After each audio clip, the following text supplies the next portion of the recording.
la podemos despreciar, ¿ok? Pero lo que es importante de esa cuerda es que su longitud es constante, es L. La masa tiene un movimiento de vaivén, ¿ok?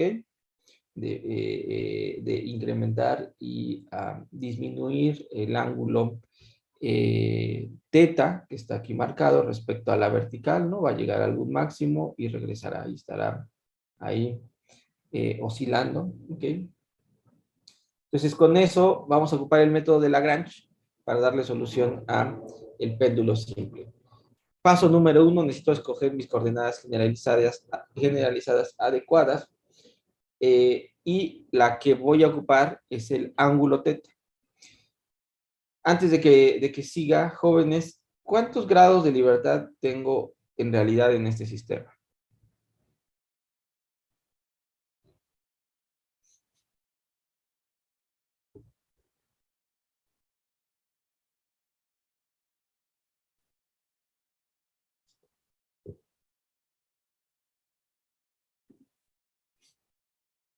Uno.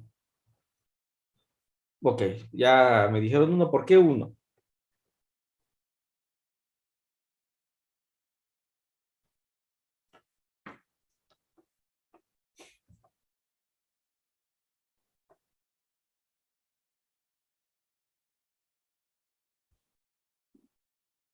Pues se puede describir el movimiento, ¿no?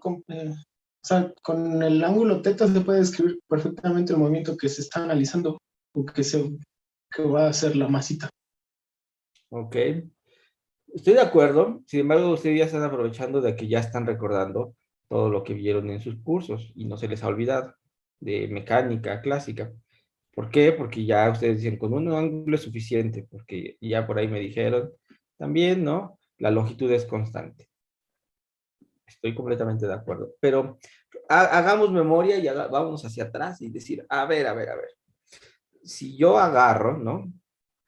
Y trato de resolver mi problema a la Newton, así, por el camino largo, sin tener que pensar que si hay constricciones, que si no, que si el trabajo virtual, que si no, que si el principio de D'Alembert, que si no, así, a secas, agarren y seamos ingenuos, borren un poco de la información que ya saben hasta el momento, vean el movimiento de ese péndulo, ¿okay? Es un movimiento el cual lo puedo describir así en nuestra visión, en una dimensión.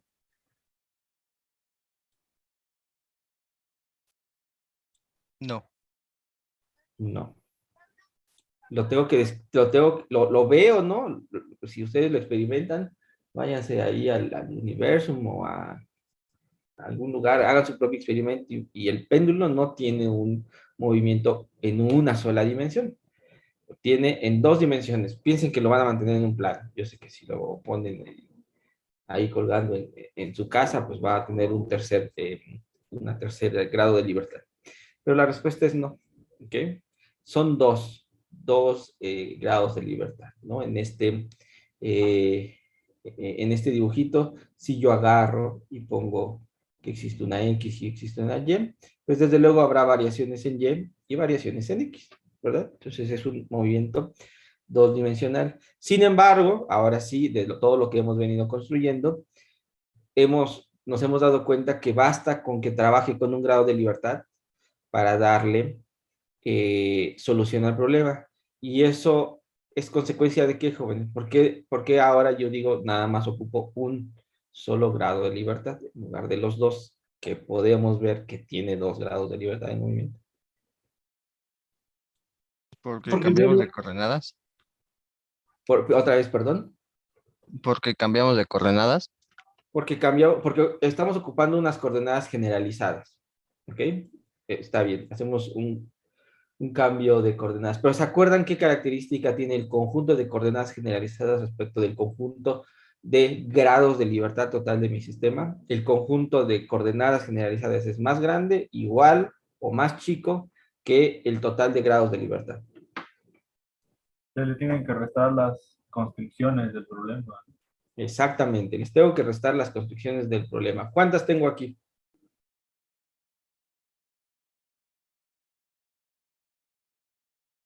una constricción, que es la longitud de la cuerda. Exactamente. Una longitud, una constricción que es la longitud de la cuerda. Entonces, termino con un grado de libertad. ¿Ok? Se han dado cuenta que hemos pasado, ya no, ahorita ya no pasé por hablar de cuál es el principio, cuál es la derivación, ¿no? Simplemente el que ustedes empiecen a asimilar esos conceptos, ¿no? Les permite llegar a la conclusión de que sin ningún problema, ¿no? Van a resolver el problema con un solo grado de libertad. Esta sesión, yo voy a estar un poquito más de preguntón y quiero que me estén participando porque quiero que juntos tratemos de abordar el problema, ¿no? Tratar de hacer una idea de como estar pensando en voz alta, ¿no? Para que a todos ustedes, ¿no? Todos los compañeros, ¿no? Vean cómo nosotros vamos planteando el problema. ¿Por qué? Porque ustedes ya se están preparando para el último examen parcial la próxima semana, ¿no? Será la segunda parte y tienen que llegar así súper listillos para ese examen, ¿ok? Entonces, ok, un grado de libertad. Entonces, a eso le vamos a llamar nuestra coordenada generalizada. Ya no lo estoy pensando en el abstracto, lo estoy pensando ya aplicado. Tengo 2 grados de libertad, mi conjunto tiene que ser menor. ¿Cuántas veces o cuántos grados menos le voy a quitar? Pues depende cuántas construcciones. Tengo una, entonces de 2 que tenía, le quito una, me quedo con una coordenada generalizada. Escojo la mejor, no es única. Yo podría decirles que es X, o podría decirles que es Y, o podría decirles que es el ángulo θ. Voy a ocupar el ángulo θ porque van a ver que es el más apropiado. De hecho, ahorita voy a hacer el juego de cambiar a otra coordenada generalizada. ¿Sale, vale? Entonces, ahí está de la receta el paso número 1. Escogimos la coordenada generalizada. ¿Sale, vale? En la receta dice, pues construye, ¿no? Encuentra quién es la energía cinética, quién es la energía potencial, porque así encuentras a tu Lagrangiano. Ahí les va, ¿no? La energía cinética es la energía en movimiento de mi péndulo expresado en la variable con la cual yo voy a trabajar. ¿Ok? La variable con la cual yo voy a trabajar, o las variables, ¿no? Si es que son más. En este caso nada más es una, es el ángulo θ, ¿verdad? Entonces lo que tengo que escribir es la energía cinética en medio de la masa por la velocidad al cuadrado, ¿no? Donde la velocidad, los cambios de la posición de mi péndulo respecto del tiempo, lo voy a escribir en términos de los cambios que sufre la variable que he elegido como la variable o coordenada generalizada, que para nuestro caso es θ, ¿verdad? Entonces, ¿qué es lo que voy a describir si esto lo estoy transformando en un movimiento que solo depende de θ? Y el movimiento, ¿no?, que hace es el de un arco de círculo, pues tengo que mostrar, ¿no? Tengo que escribir las diferentes cantidades del arco de círculo, ¿verdad? Por eso, mi cantidad velocidad la voy a definir como, o la voy a encontrar como L veces θ punto. L por θ, ¿no? Si yo la derivo, esas son como las posiciones. Si yo la derivo, voy a tener L θ punto, porque lo único que varía es el ángulo, la longitud se va a quedar quieta. ¿Ok? Entonces, esta es mi energía cinética, que es un medio de la masa al cuadrado, de la masa por esto, que es la velocidad al cuadrado, a lo largo del arco del círculo, ¿verdad? Siguiente, ya tengo la energía cinética. Vengo con la energía potencial. Con la energía potencial digo, ok, ¿cómo es esta energía potencial? ¿De dónde provienen las energías potenciales? Provienen de las interacciones. De las interacciones tengo que pensar, ok, en mecánica clásica, ¿no? Van a estar asociadas a las fuerzas, ¿no? Y entonces, ¿cuál es la única que tengo en mi sistema? Pues nada más tengo, ¿no? La gravitacional, hay una aceleración gravitacional, ¿no? Dada por esta aceleración G, que lo que busca es que si yo tengo un cuerpo suspendido va a caer. Ahora, esta masita no va a caer de manera vertical porque tiene esta constricción, ¿verdad? La longitud de la cuerda no va a cambiar.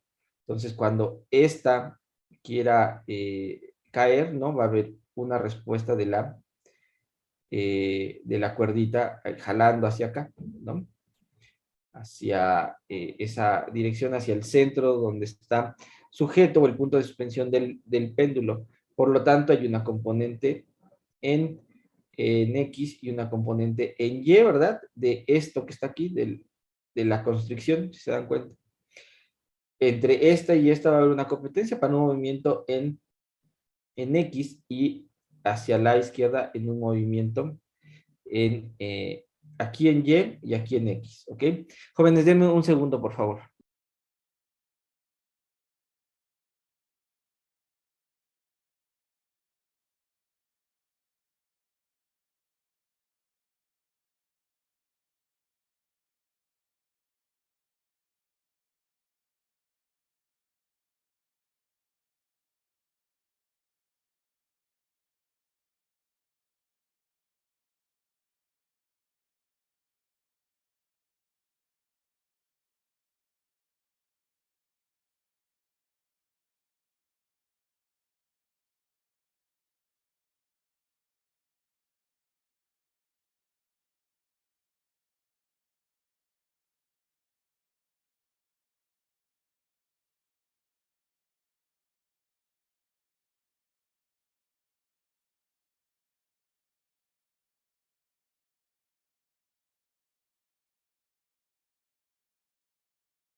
Ok, listo, jóvenes, perdón. Ok, entonces, ¿en qué me había quedado? Ah, sí, en la energía potencial. Entonces, hay una componente vertical neta, ¿verdad?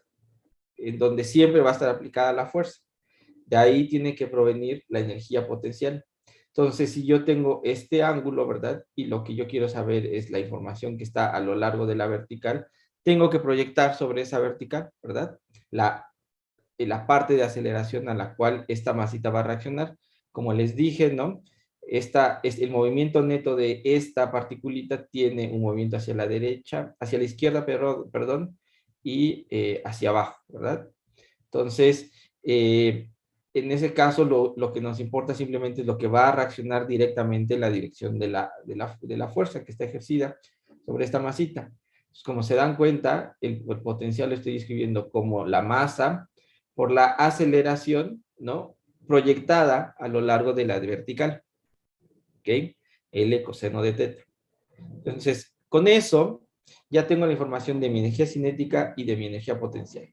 Y lo que tengo que construir es mi lagrangiano. Mi lagrangiano es la diferencia de ellos dos. Aquí no hay más que sustituir, ¿no? Este que está aquí, un medio de ml cuadrado teta punto cuadrado. Y de este que está aquí, va a ser, tenía un menos que viene de acá, y este menos me va a dar el más que me está apareciendo, mgl coseno de teta. ¿Ok? Y ahora que tengo a mi lagrangiano, puedo escribir mis ecuaciones de Lagrange. Esas se las tienen que aprender. Derivada respecto de la coordenada, derivada respecto de la coordenada punto, ¿no? La derivada en el tiempo de la coordenada. Y a esa misma la voy a derivar respecto del tiempo. Eso es lo único que se tiene que hacer. ¿Ok? Entonces, aquí voy a construir las ecuaciones de Lagrange. En realidad es la ecuación de Lagrange porque nada más tengo un grado de libertad. ¿Sale? ¿Vale? Entonces, lo que voy a escribir es para mí, para mis ecuaciones de Lagrange, primero la derivada parcial de mi lagrangiano respecto de la coordenada generalizada, que es el ángulo teta. ¿Ok? Entonces, de estos dos objetos que yo tengo escritos, ¿verdad? Tanto energía cinética como energía potencial, que conforman el lagrangiano, este no depende del ángulo teta, depende de la derivada, ¿verdad? De teta punto. Este es el único que sí depende. Entonces, su derivada parcial, pues no es más que mgl, la derivada parcial del coseno de teta respecto de teta, que me va a dar menos seno de teta. ¿Ok? Esta cantidad que está aquí, ¿no? MGL seno de teta, ustedes lo pueden checar, ¿no? Es justamente el torque, ¿ok? Los cambios en la posición de ese lagrangiano me están dando el torque, ese giro, ¿verdad? Que existe en este sistema. Como resultado de la construcción, ¿ok? Después lo que hago es calcular la parcial de mi lagrangiano respecto de teta punto, ¿verdad? Como les había dicho, el único término que depende de eso es el primero, ¿no? El que viene de la energía cinética. Entonces, si yo derivo respecto de teta punto, esto va a ser 2 veces entre 2 veces la masa al cuadrado de teta punto. ¿Ok? Se cancela el 2 que resulte de acá y simplemente va a ser ml cuadrado teta punto. ¿Sale, vale? Aquí está. Y vean, ¿no? Que justamente lo que sale, m por l cuadrado teta punto, es el momento angular. ¿Ok? Eso vino de la parcial de Lagrangiano respecto de teta punto. Y como siguiente paso, hay que derivar esto que acabamos de obtener respecto del tiempo. ¿Ok? Si yo derivo respecto del tiempo, lo que yo voy a obtener es, esta es una constante, esta es una constante, simplemente la derivada de teta punto respecto del tiempo, pues es teta 2 puntos, ¿no? Segunda derivada del tiempo del ángulo teta. Entonces me queda esto que está aquí, ml cuadrado, teta 2 puntos. Las ecuaciones de Euler-Lagrange es la diferencia, ¿no? De la derivada total aplicada a la parcial del lagrangiano respecto de teta punto, menos la parcial del lagrangiano respecto de teta, y eso tiene que ser igual a 0.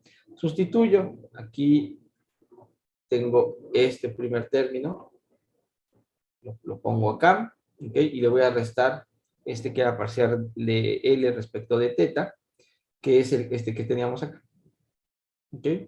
Entonces se lo voy a restar, pero ya vengo con un signo menos aquí, pues en realidad será la suma, ¿ok? Y jóvenes, voilà, ya tenemos nuestra ecuación de movimiento. ml cuadrado, teta 2 puntos igual a menos mg seno de teta. Y aquí, pues nada más de una forma de escribirlo más conveniente, ¿no? Esto va a ser teta 2 puntos igual a menos g entre l seno de teta. Creo que es la tercera o la cuarta vez que nos aparece esta ecuación. ¿Se acuerdan? Es la ecuación de movimientos de un péndulo. ¿Y qué es lo que hacemos? Pues esta es una ecuación que no es lineal y entonces uno tiene que escribirla de una forma que se pueda resolver. Hemos aprendido que podemos hacer la aproximación de oscilaciones pequeñas, donde si el ángulo teta es pequeño, yo puedo hacer una serie en la función o reescribir mi función trigonométrica seno de teta en una serie de Taylor alrededor de teta igual a 0, y me puedo quedar con el primer término de esa serie, que es el ángulo teta. Y entonces, simplemente, esto se va a convertir en teta 2 puntos igual a menos g entre l, teta, ¿no? Donde g, acuérdense que además g entre l lo llamábamos, está asociado con la frecuencia con la que este péndulo está oscilando. Entonces, no sé ustedes, pero parece que el método trabaja bien, es eficiente, ¿no?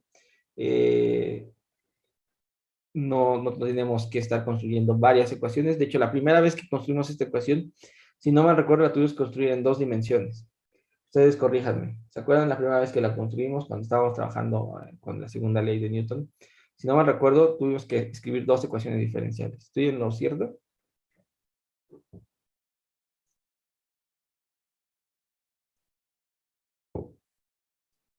Una para X y una para Y.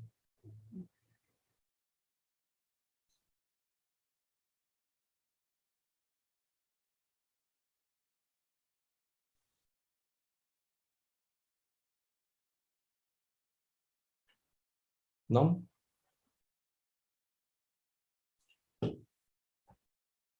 Ok, bueno. Como les decía, si bien este es un ejemplo muy simple, muy sencillo, ¿no?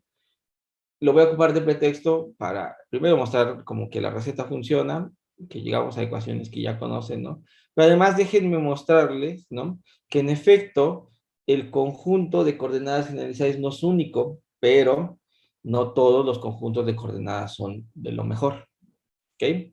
Entonces, quiero que pensemos ahora que nuestro grado de libertad no es el ángulo teta, ¿no? Sino es los desplazamientos en X, ¿ok? Entonces, si yo veo, ¿no? Mi dibujito una vez más, me quiero concentrar en lo que pasa en la dirección horizontal. Ahí va a estar mi X, ¿ok? Entonces, tengo que proyectar, ¿verdad? Sobre esa dirección y por eso me sale el, la relación X igual a L seno de teta. Estoy proyectando sobre esa horizontal, ¿estamos de acuerdo?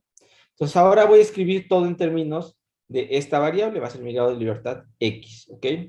¿Qué es lo primero que sé? Es que la velocidad, ¿no? La cual ya habíamos visto unas diapositivas arriba, no es más que L veces teta punto, ¿no? El movimiento a lo largo del arco del círculo.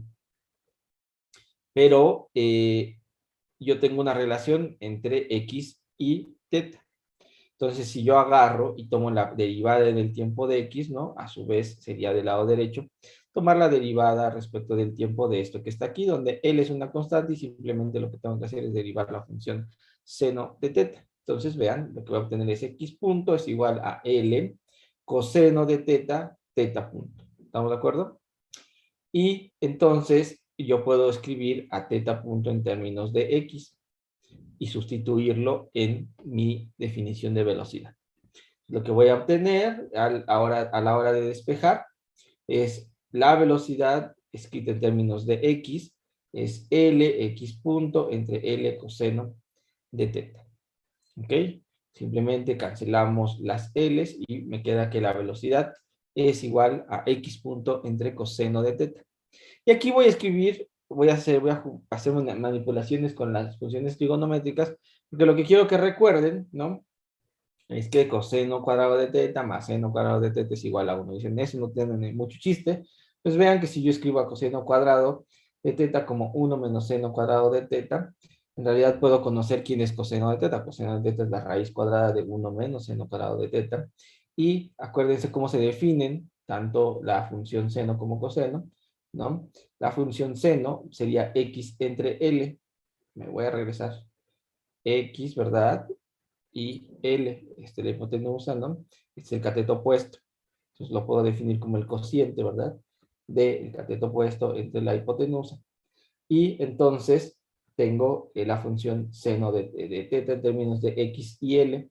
De tal manera que ahora coseno de teta lo puedo escribir en términos de X y L también. Lo importante es que lo escribo en términos de X, porque este no me sirve. Todo lo quiero en términos de X, no lo quiero en términos de X y de teta. Entonces, el coseno de teta lo puedo escribir como esta relación, que a su vez yo puedo tomar como factor común L cuadrado, ¿no? Y sacarlo de la raíz cuadrada, de manera que tenga 1 sobre L, raíz cuadrada de L cuadrado menos X cuadrado. Y ahora sí, esto que está aquí, lo sustituyo en mi definición de la velocidad. X punto dividido entre 1 sobre L veces la raíz cuadrada de L cuadrada menos X cuadrada. Esta L, ¿verdad? Pues sube, ¿no? Es ya un término que está multiplicando. Lx punto entre la raíz cuadrada de L cuadrada menos X cuadrada. ¿Ok? Entonces, ¿qué es lo que tenemos ahora? Como ya conozco la velocidad, lo que puedo escribir entonces es la energía cinética. ¿Ok? La energía cinética que va a ser un medio de m L teta punto al cuadrado, ¿verdad? Aquí está ya L cuadrado teta punto cuadrado, pero puedo tomar como el cuadrado del producto, ¿verdad?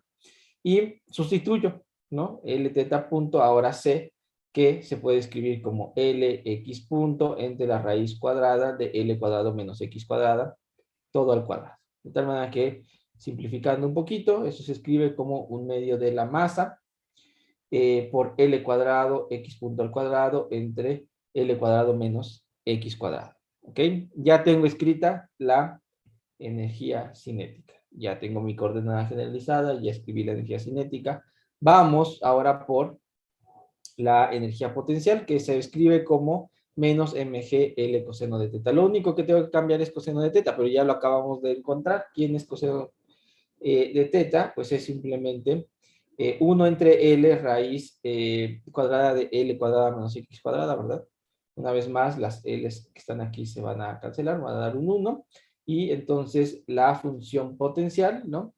Se va a escribir como menos m por g, la raíz cuadrada de L cuadrado menos X cuadrado. ¿Ok? Como conozco la energía potencial y la energía cinética, puedo escribir el lagrangiano. Entonces el lagrangiano es 1/2, esto es lo que habíamos encontrado en la diapositiva anterior, aquí está. 1/2 de la masa por L cuadrado por X punto al cuadrado, todo dividido por L cuadrado menos X cuadrado. ¿Ok? Menos la energía potencial, pero con este menos que ya tenemos aquí va a dar un más. Entonces va a ser mg raíz cuadrada de L cuadrado menos X cuadrado. Tengo el lagrangiano, tengo mi coordenada generalizada, escribo mi ecuación de Lagrange. ¿Qué es lo que tengo que hacer? Primero la derivada parcial de lagrangiano respecto de la coordenada generalizada, en este caso es X. Aquí está, lo hacemos con calma, ¿no? Eso va a ser 1/2 de la masa, ¿verdad? De L cuadrado X punto cuadrado. Sé que no se nota mucho el X punto, lo voy a remarcar. Entre, ¿no? Lo que teníamos de este término es L cuadrado menos X cuadrada, pero pues sí vamos a derivar. Entonces, esto es como tener L cuadrado menos X cuadrado a la menos 1, ¿no? Tengo que derivar ese término, va a quedar elevado a la menos 2 y voy a derivar el argumento de ese término, ¿no? Lo que está dentro del paréntesis, que es simplemente menos 2x. Teníamos un signo menos acá de la derivada porque bajamos un menos 1, ¿verdad? Entonces un menos de acá con el menos de acá me da más, por eso nada más tengo escrito 2x acá.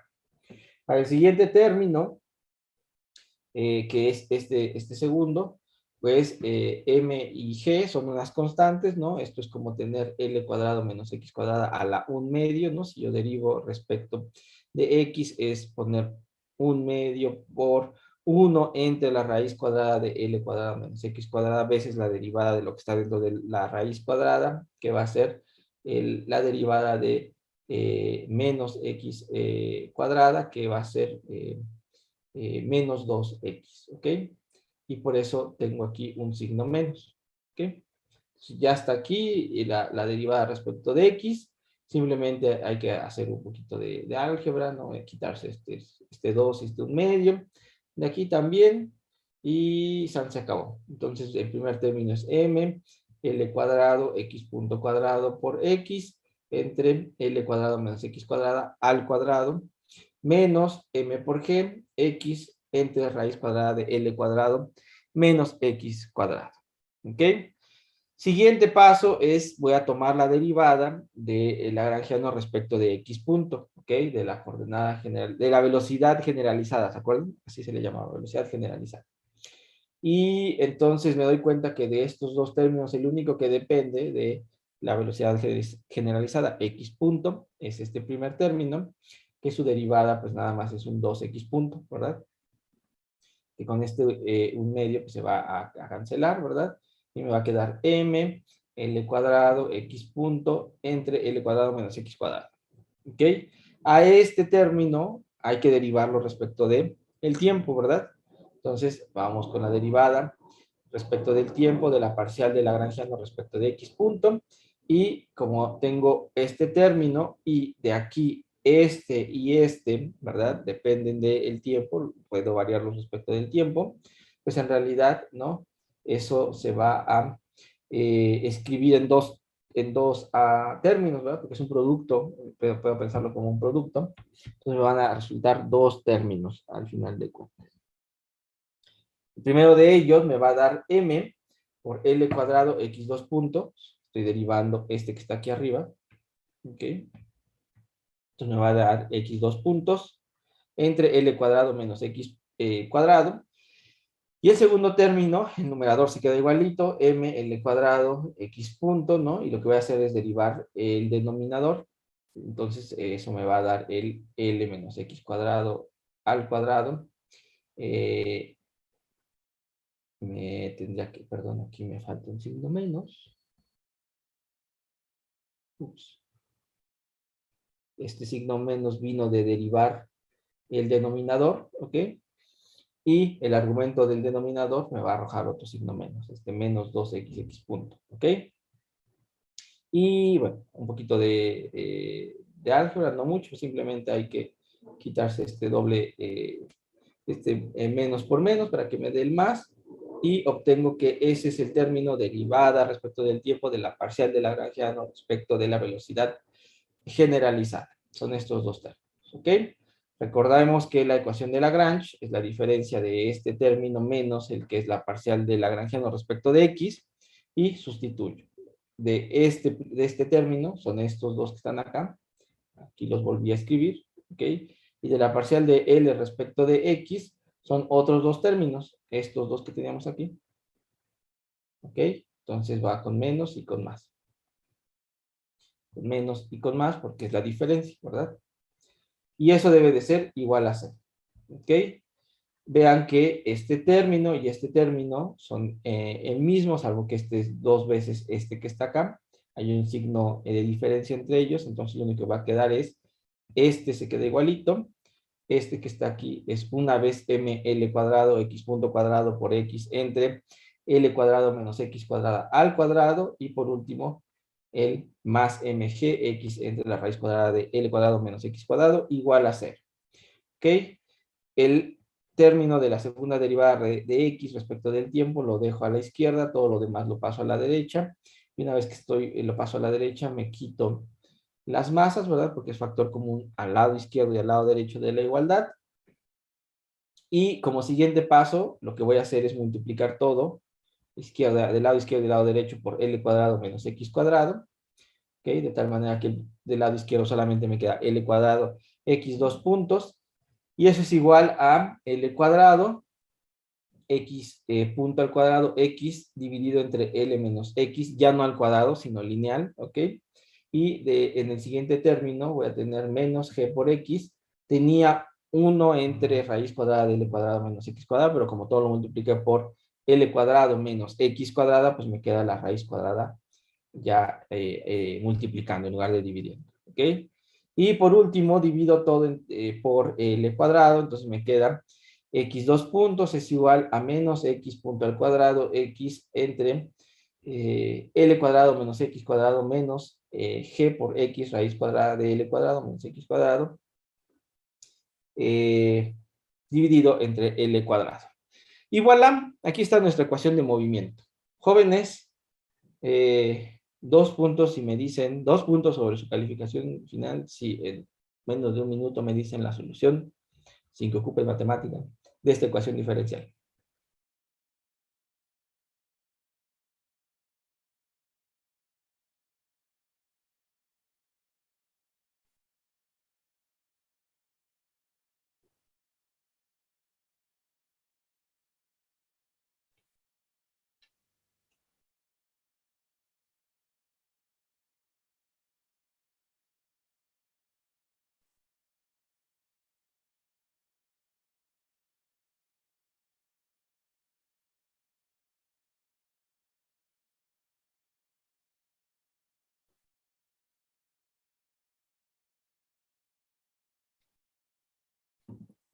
¿No? ¿Alguno de ustedes que se la sepa?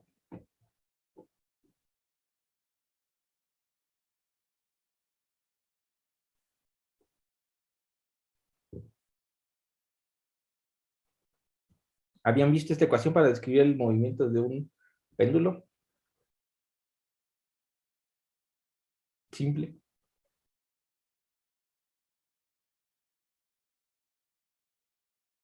Yo no lo recuerdo, profe.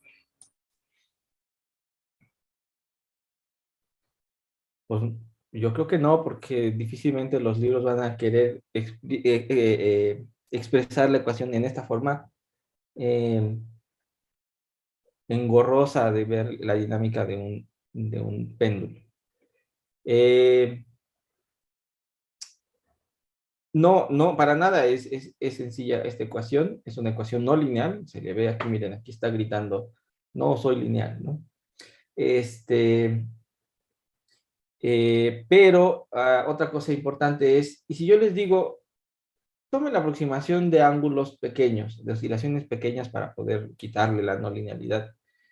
¿A alguno se le ocurre cómo hacerlo aquí? ¿Qué es lo que le tendríamos que pedir a esta ecuación para que estemos en la región de oscilaciones pequeñas? Cuando estábamos pensando o cuando construimos todo en términos de el ángulo, ¿no? Como la coordenada generalizada, es bastante intuitivo sacar el límite de pequeñas oscilaciones. Aquí, ¿qué se les ocurre pedirle a esta ecuación para que tenga oscilaciones pequeñas?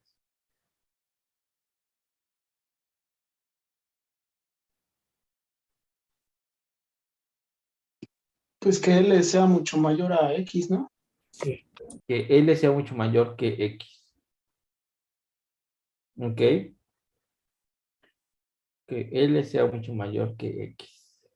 Bueno, al revés, que creo que es como que X sea mucho menor a L. ¿Ok? Que L sea, puedo factorizar L.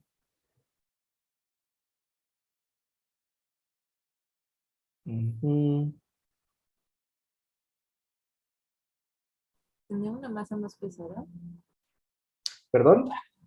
¿Podría ser también tener una masa más pesada? Pero fíjate que aquí esta ecuación ya ni siquiera depende de la masa. Ok, ustedes dicen L, X más pequeño que L, ¿no? Yo creo que lo que tiene en la mente es, tanto en el primer término como en el segundo, factorizar. En el caso del primer término, factorizar en el denominador una L cuadrada para que tengas 1 entre L cuadrado que multiplica a 1 menos X cuadrada sobre L cuadrada. Y en el segundo término, dentro de la raíz, también factoriza una L cuadrada, sale como L lineal de la raíz, y te queda raíz cuadrada de 1 menos X cuadrada sobre L cuadrada. Eso es lo que están pensando. Y el cociente X cuadrado entre L cuadrado, pensar que es un número pequeñito y hacer una expansión. ¿Sí? Sí. Ok. Y entonces, en este término que está aquí, eso quedaría como una serie geométrica, ¿verdad? Es como el resultado de una serie geométrica. Déjenme tratar de escribirlo.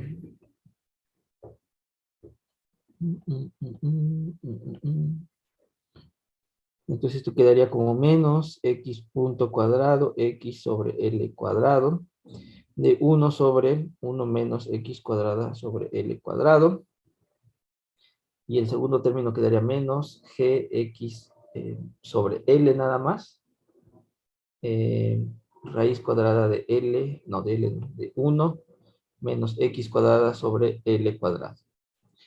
Esto que está aquí, ¿están de acuerdo que si yo digo que x cuadrada, x cuadrada sobre l cuadrado es un número pequeñito, eso es una serie geométrica? ¿Están de acuerdo?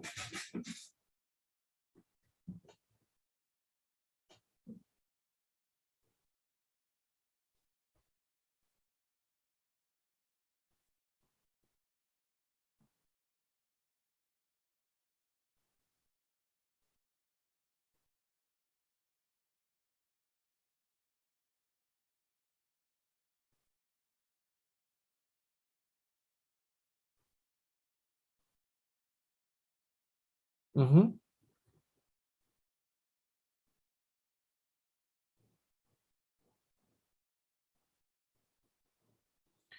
Ok, me sigue conflictuando algo. A ver, alguien escribió en el chat. Si yo hago eso, este término que está aquí va a ser x cuadrado, x punto al cuadrado por x entre l cuadrado por 1 más x cuadrado entre l cuadrado más x a la cuarta entre l a la cuarta. Y no le voy a poder quitar la linealidad. Que diga, la no linealidad, ¿no? Algo que sí pasaba cuando hacíamos el, la aproximación de oscilaciones pequeñas en términos del ángulo teta. ¿Se acuerdan? ¿No? Que decías, ok, seno de teta, oh, pero ya el ángulo teta solito nos gustaba un montón porque sabemos resolver ese tipo de ecuaciones. Aquí no. ¿Sí lo ven?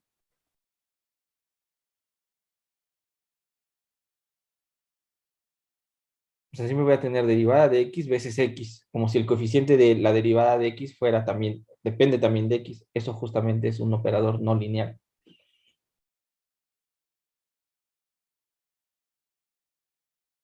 Entonces no estoy obteniendo las mismas características que tengo en la otra ecuación. ¿Están de acuerdo?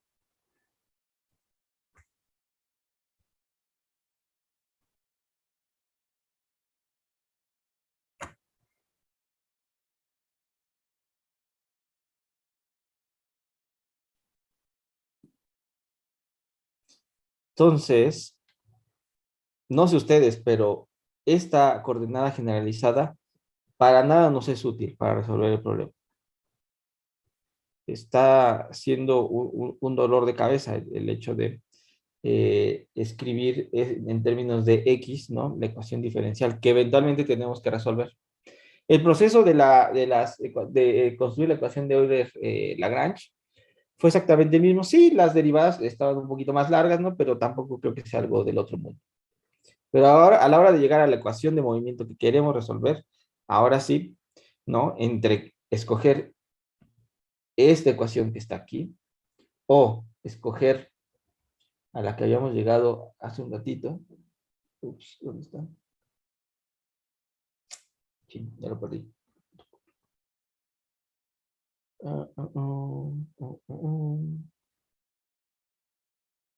A esta que está aquí, pues yo me quedo con esa primera ecuación, a donde además, si yo le tomo la aproximación de oscilaciones pequeñas, la ecuación diferencial es una ecuación muy fácil de resolver. ¿Ok? Entonces, este es un ejemplo, ¿no? Con un sistema muy sencillo, ¿no? Que ustedes van a decir, ay, otra vez Luis viene con su péndulo.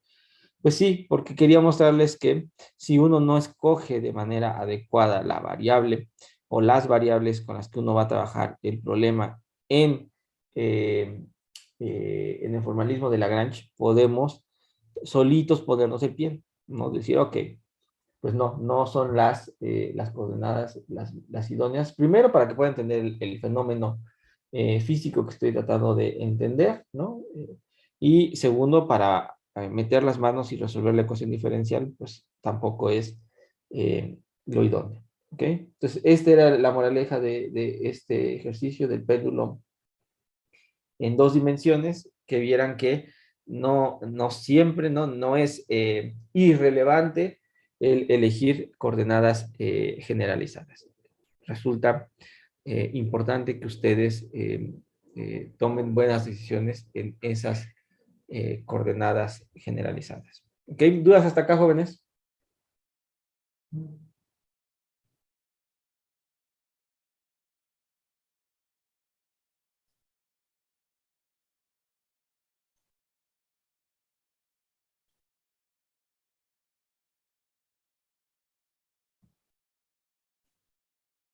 No, profesor.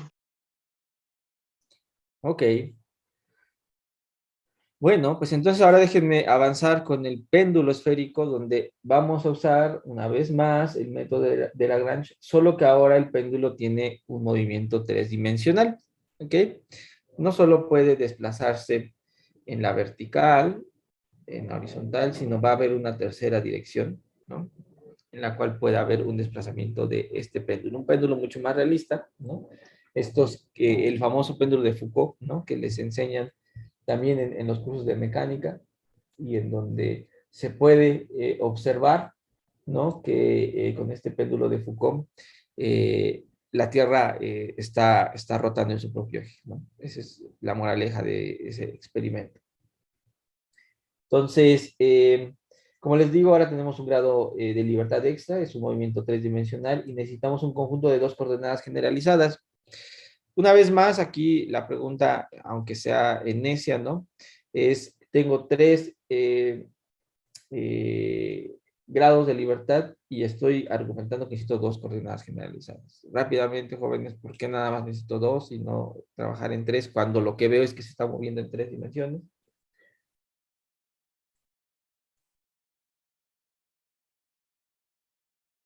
La construcción de la longitud de la cuerda.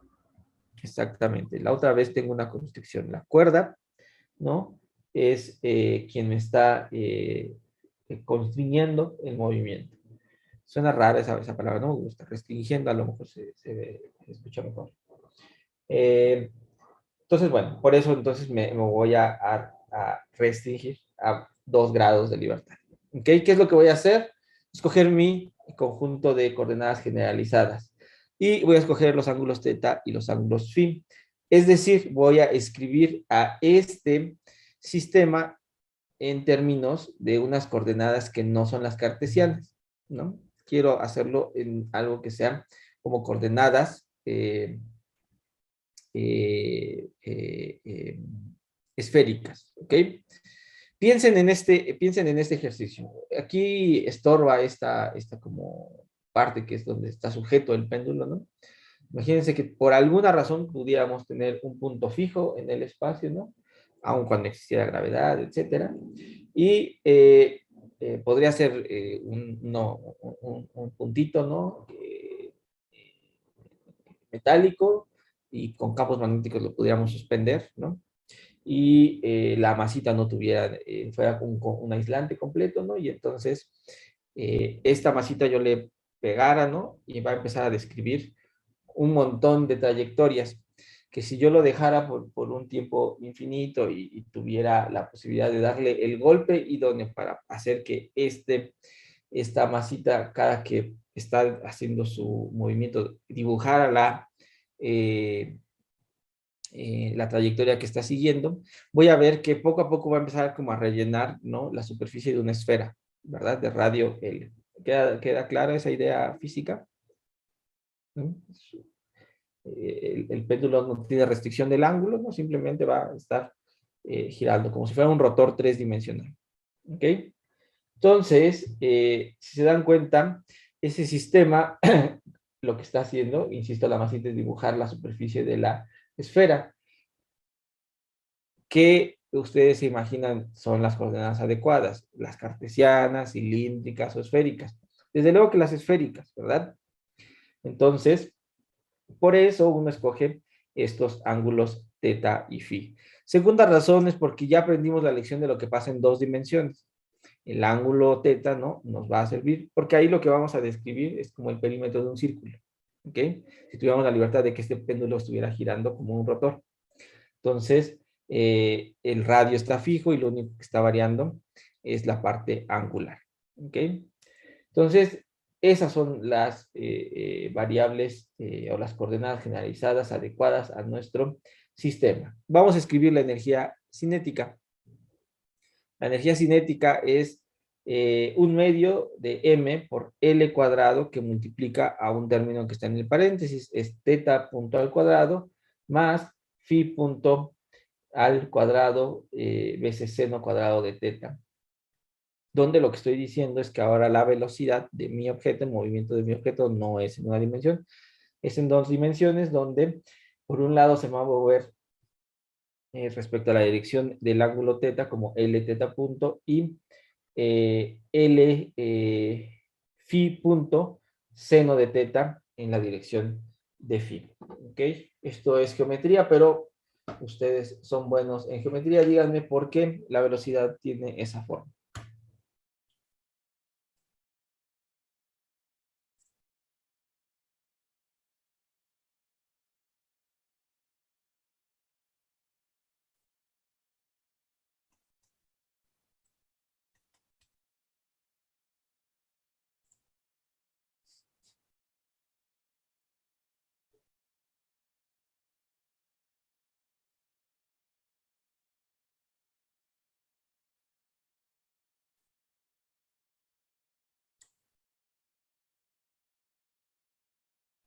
Que para las velocidades tangenciales tenemos que es igual al radio de la circunferencia que está describiendo por la velocidad angular.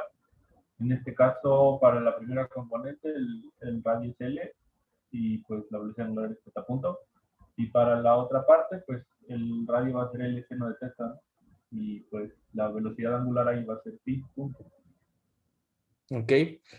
Muy bien, por un lado, ¿no? Lo que quiero describir son los movimientos respecto de el ángulo θ el ángulo formado entre la vertical y esta cuerdita, ¿no? Eso es lo que habíamos visto en un sistema de 2 dimensiones. Pero ahora, como el péndulo, además de hacer ese movimiento en el plano, piensen en ese plano, puede estar girando, ¿no? Respecto de cuál, pues de este eje definido como phi, ¿no? Que lo pensamos respecto de otro eje, ¿no? El tercer eje que hemos involucrado acá, de ahí formamos phi, y entonces lo que vamos a analizar es que si bien este péndulo tiene un ida y venida, ¿verdad? En un plano fijo, el plano también puede moverse, ¿no? Moverse con un ángulo phi, y entonces ese movimiento en ese plano lo tenemos que proyectar a este otro que está aquí donde vive phi, y la proyección simplemente es L seno de θ, es este cachito que está acá. Y después lo que vamos a ver es cómo cambia el ángulo phi una vez que hemos proyectado, ¿no? El movimiento de nuestro péndulo en ese plano formado por estas dos direcciones que están acá. ¿Sale? ¿Vale? Por eso ahora la velocidad tiene esa forma. Entonces, conocemos la energía cinética, ahora podemos escribir la energía potencial, la cual, no es de sorprender, es la misma que para el péndulo plano. Sigue siendo el resultado de la aceleración gravitacional. V es igual a mgl coseno de θ. A pesar de que agregué una nueva dirección en mi descripción, ¿no? G sigue apuntando de manera vertical. A G no le importa si tengo un plano, digamos, perpendicular para describir, perpendicular a esta aceleración para describir el movimiento, o tengo simplemente una sola dirección. No le importa porque es perpendicular a lo que suceda en eso, una o dos direcciones, ¿verdad? Entonces, el potencial se queda igualito. Entonces, puedo escribir el lagrangiano es la diferencia de estas dos energías, cinética y potencial. Sustituyo la energía cinética, sustituyo la energía potencial, este menos con el menos que viene la energía potencial me da el signo más que aparece ahí. Construyo, ¿no?, las ecuaciones de Lagrange. Para ello tengo que sacar la derivada del lagrangiano respecto del ángulo θ, que en este caso pues va a tener más contribuciones, ¿verdad? Son dos contribuciones. La primera de ellas va a ser ml cuadrado, seno de θ, coseno de θ, θ punto cuadrado, phi punto cuadrado, perdón, menos del segundo término, mgl seno de θ. Voy a sacar la derivada de lagrangiano respecto de la otra coordenada generalizada que había dicho que era phi, y pues no nada depende de phi, entonces es un 0. Tomo la derivada de el lagrangiano respecto de la velocidad generalizada que tiene que ver con la coordenada del ángulo θ. Eso nada más incluye este término, entonces me queda ml cuadrado θ punto. Y por otro lado, ¿no?, la derivada del lagrangiano respecto de la velocidad generalizada que corresponde al ángulo phi. Y eso me da, como ustedes ven, el único término que involucrado es este que está aquí, me va a dar ml cuadrado seno cuadrado de θ. Esto no es phi, esto es θ. ¿Ok? Y tengo que sacarle las primeras derivadas respecto del tiempo a esos últimos dos términos que mencioné, el que tiene que ver con la velocidad generalizada θ punto y el que tiene que ver con la velocidad generalizada phi punto. Entonces tomo la derivada respecto del tiempo, y eso m es constante, l cuadrado es constante, entonces me va a dar m por l cuadrado por θ 2 puntos, y para el caso de este otro contribución, la derivada respecto del tiempo, déjenme escribirlo así, no voy a aplicar, yo sé que ustedes dicen, ok, bueno, este es constante, aplica la derivada a este término que está aquí. No lo quiero hacer porque es intencional el dejar así el resultado. Voy a dejar expresado como está el operador derivada total respecto del tiempo de esto que está aquí. ¿Ok? Del lado izquierdo, ¿no? Tengo la información para construir la ecuación de Lagrange asociada a mi variable teta. Del lado izquierdo lo que tengo es la información para escribir mi ecuación de Lagrange asociada al ángulo phi. Tengo 2 grados de libertad, por lo tanto, bueno, 2 coordenadas generalizadas, por lo tanto tengo 2 ecuaciones de Lagrange, ¿verdad? Entonces déjenme escribir las 2 ecuaciones de Lagrange. La primera de ellas, la que tiene que ver con el ángulo teta, ¿ok? Tenía que, esto es lo que resulta de la derivada respecto del tiempo, de la parcial del lagrangiano respecto de la velocidad generalizada, ¿verdad? ml cuadrado teta 2 puntos. Y estos 2 términos son los que resultó de la derivada parcial del lagrangiano respecto de la coordenada generalizada, ¿ok? Venían con más y menos, pero como es la diferencia, vienen con menos y con más. Primera ecuación de movimiento. ¿Cuál? La que tiene que ver con el ángulo teta, la dirección que describe los movimientos en el ángulo teta. La segunda ecuación de movimiento, ¿no? Es la derivada total respecto del tiempo de la parcial del lagrangiano respecto de la velocidad generalizada asociada a la coordenada phi. Eso es esto que está aquí, ¿ok? Y le tengo que restar la derivada de Lagrangiano respecto de la coordenada generalizada phi, la cual era un 0, ¿verdad? Por lo tanto, mi ecuación es esta que está aquí. Y aquí es donde viene la nota importante y donde surge o emerge otra de las grandes contribuciones de este lenguaje o de este método para describir los sistemas mecánicos clásicos, mecánicos cuánticos, ¿no? Y cualquier dinámica que ustedes quieran analizar, ¿no? Con este lenguaje van a ganar esta información que es muy útil y por eso escribí esta nota. El lagrangiano, vean que no contiene la coordenada generalizada phi. En ninguna parte del lagrangiano tiene escrito de manera explícita o implícita, ¿no? La información de phi. Sí dependía de phi punto, sí depende de teta, sí depende de teta punto, pero nunca de phi. De hecho, cuando eso ocurre, se dice que esa coordenada, ¿no? Generalizada, phi en este caso, es una coordenada cíclica, ¿ok? Tú la puedes cambiar y no va a pasar nada. La puedes cambiar porque no aparece en la ecuación diferencial, ¿ok? Físicamente, ¿qué significa eso? El sistema se mantiene sin cambios bajo rotaciones respecto al eje vertical. ¿Quién es mi ángulo phi? ¿Ok? Vive en un plano perpendicular a el eje vertical y de hecho es un ángulo que gira alrededor, ¿no? Cuyo centro, ¿no? Está puesto en este eje vertical. ¿Ok?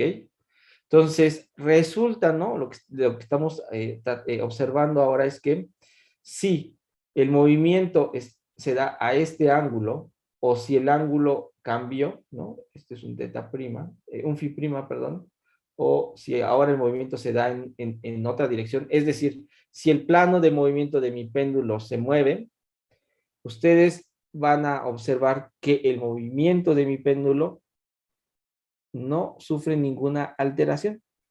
Da lo mismo si está sobre esta dirección el movimiento o sobre esta dirección o sobre esta dirección. Todas ellas las estoy tratando de dibujar perpendiculares a esta vertical, ¿ok?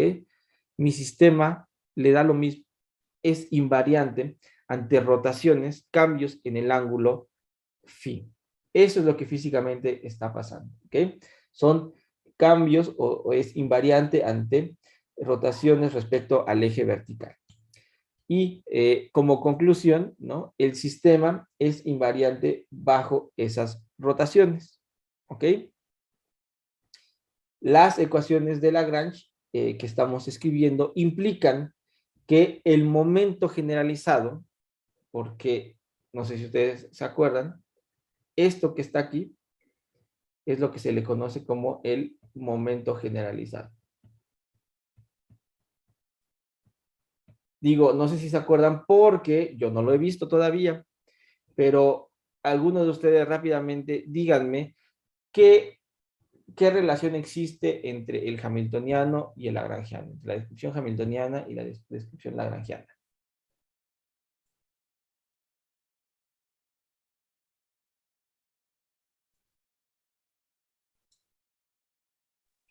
Transformaciones de Legendre, una de la otra, ¿no? Sí, exactamente, están relacionadas a través de una transformación de Legendre, pero para poder escribir la transformación de Legendre tenemos que definir un objeto. ¿Se acuerdan cuál es?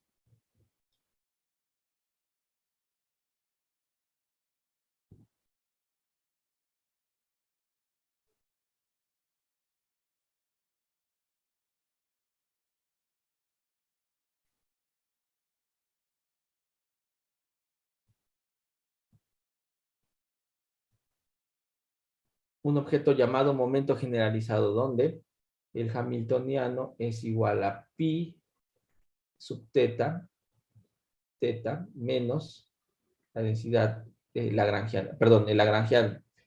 Esta es una transformación de Legendre, ¿ok? Entonces, de ahí viene la idea de el momento generalizado. Entonces, lo que estamos viendo es que las ecuaciones de Lagrange nos están diciendo que el momento generalizado, que en este caso para nuestro sistema es ml cuadrado seno cuadrado de teta veces phi punto, el cual está asociado a la coordenada generalizada phi, y que además, si ustedes lo ven con calma, a eso le corresponde el momento angular, es el momento angular en esa dirección, es una constante de movimiento. ¿Por qué se dice que es una constante de movimiento? Porque si yo lo derivo respecto del tiempo es cero. Eso quiere decir que en la evolución de mi sistema nunca va a cambiar esa cantidad. Es una constante de movimiento. Por lo tanto, se dice que el momento angular es conservado. Nunca va a cambiar. Y entonces se va a conservar durante toda la descripción en mi sistema. Eso debe de ser cierto. ¿Por qué? Porque insisto que hacer cambios en la dirección phi, ¿no? Cambiar phi por un phi prima, por un phi bi prima, por lo que sea, cambien la dirección del plano en el que se está moviendo ese péndulo, ¿no? Y el sistema se mantendrá invariante. Entonces hay una cantidad que no está cambiando independientemente de que estemos modificando el ángulo phi, y eso justamente es esto que acabamos de encontrar aquí dentro del paréntesis, que es el momento angular, ¿ok? En la dirección phi. Varían en el tiempo y les va a dar un cero. Eso es algo que desde luego se puede encontrar ocupando la segunda ley de Newton, pero no sale así de directo, no sale así tan explícito, ¿no? Ahí uno tiene que estarle manipulando, ¿no? Tiene que tener bastante experiencia en la manipulación de las expresiones para encontrar esos detalles importantes. En este caso hemos visto de manera muy sencilla, ¿no? Cómo se reduce nuestra dinámica a lo largo del ángulo, de la dirección del ángulo phi, ¿ok? Todo lo que tenemos en la información de teta, de hecho es el mismo tipo de dinámica que teníamos antes, ¿ok? Entonces, al final creo que resulta una vez más positivo y con información extra, lo que el lagrangiano y las ecuaciones de Lagrange nos pueden proporcionar, ¿no? Que alguna cantidad sea conservada, bueno, la podemos ocupar para sustituir en algunos términos, ¿no? Y darnos cuenta que las ecuaciones de hecho se podrían resolver de una manera mucho más fácil, ¿ok? Entonces, pues eso también con esta idea del péndulo esférico, ¿no? Que sigue siendo un problema simple, quería exhibir, ¿no? El poderío que tiene este lenguaje para poder identificar simetrías y asociarles ciertas cantidades conservadas. Esto se ve todavía mucho más explícito y uno lo puede analizar mucho más cuando uno agarra, ¿no? Y trabaja estos sistemas implementando el teorema de Noether, ¿no?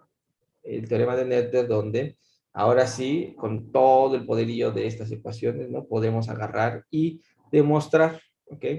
que si existe una transformación, ojo, esto es bien importante, que si existe una transformación a nivel de lagrangiano, no en estas ecuaciones de movimiento, ahorita llego a las ecuaciones de movimiento, a nivel de lagrangiano, y el lagrangiano se quedó invariante, ante el cambio que le hayas hecho, se le llama formalmente transformaciones, y el lagrangiano se quedó invariante, entonces lagrangiano es simétrico ante esa transformación, y además se puede encontrar una cantidad conservada asociada a esa simetría. Y eso es un teorema espectacular. ¿Por qué? Porque si tú, antes de resolver las ecuaciones de movimiento, te das cuenta que existe una simetría, vas a poder identificar la cantidad conservada. Y eso se va a reflejar en que en tus ecuaciones de movimiento vas a tener algunas variaciones en el tiempo que van a dar cero. Esta que está aquí del momento angular será una de ellas, por ejemplo. ¿Ok? Nosotros lo que podemos agarrar es irnos al lagrangiano, aplicar una transformación de una rotación alrededor del eje vertical y vamos a notar que ese lagrangiano es invariante ante esa rotación. Jóvenes, ¿alguno de ustedes quiere aventarse ese ejercicio de demostrar que el lagrangiano que planteamos arribita del péndulo esférico, si tú le aplicas una rotación alrededor del eje vertical, el lagrangiano se queda invariante?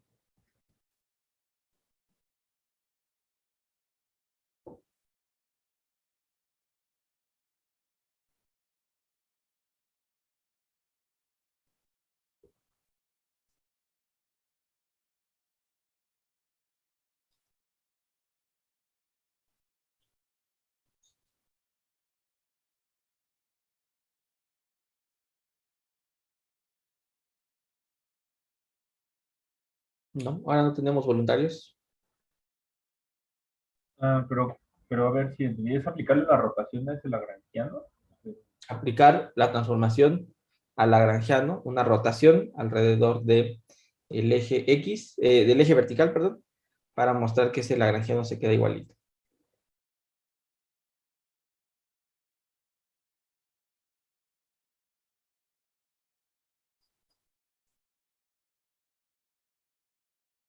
En otras palabras, lo que ustedes tienen que hacer es, ¿dónde están? Aquí están.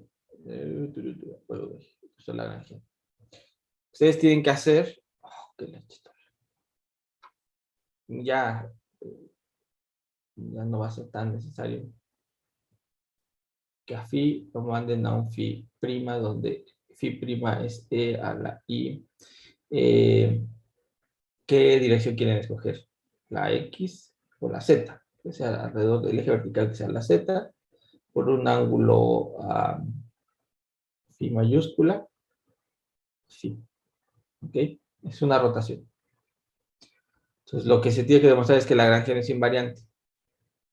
Pero ustedes pueden ver que en realidad es invariante. Ya ni siquiera tengo que hacerlo. ¿Por qué? Porque no depende de phi. Yo puedo hacerle a phi lo que yo quiera. Cambiarlo por phi, phi prima, phi, lo que ustedes quieran. El ángulo que escojan. Y ese lagrangiano siempre va a quedar igualito. Y entonces la consecuencia es que si los lagrangianos quedan invariantes ante transformaciones, hay una cantidad conservada, y lo que se puede demostrar es que la cantidad conservada es el momento angular. Ahora, el teorema de Emmy-Noether, ¿no? Lo que nos dice en realidad, ella planteó de manera muy general, pero no se salió de la prescripción, es ante transformaciones continuas, ¿no? Hizo el caso global, pero también hizo el caso local. Si el lagrangiano se queda invariante, entonces existen cantidades conservadas asociadas a esa simetría.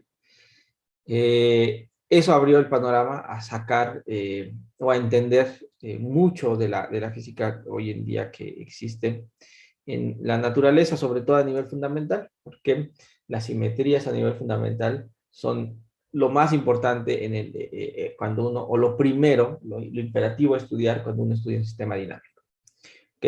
Entonces, la gente siempre que va a abordar un problema a nivel fundamental. Lo primero es qué simetrías tiene el sistema. Existen muchas cosas. El lagrangiano puede ser invariante y por consecuencia la pregunta es, ¿siempre las ecuaciones de movimiento mostrarán la invariancia? ¿Sí o no? ¿Siempre las soluciones van a encontrar que también respetan esa invariancia? ¿Sí o no? ¿Todas las soluciones la respetan o hay algunas que sí, algunas que no? Todas esas preguntas son extremadamente importantes para poder entender cuál es la dinámica real de nuestro sistema. Pero bueno, eso es tema de un curso específico de la maestría que espero lleven. Entonces, nada más aquí lo que yo quería hacer énfasis es que este lenguaje o este método lo que nos ayuda es identificar las cantidades conservadas, ¿no? Y por lo tanto que existen algunas simetrías. Todavía no, yo no he enunciado un teorema que relacione esas dos propiedades, lo existe, ya les dije que es el teorema de Emmy-Noether, pero bueno, hay que analizarlo con calma y con detenimiento. ¿Dudas hasta acá, jóvenes?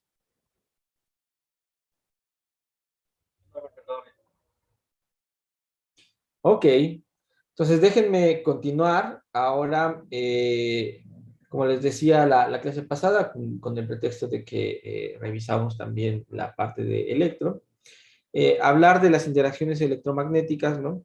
En este formalismo, ¿no? Lo que nos interesa es, o lo que voy a hacer ahorita es tratar de describir, ¿no? La interacción de una carga eléctrica con un campo electromagnético, ¿no? Existe la componente eléctrica y la componente magnética en este campo. Que es algo que podemos decir, es que el campo, ¿no? El campo electromagnético, siempre se puede describir a través de un potencial escalar y un potencial vectorial.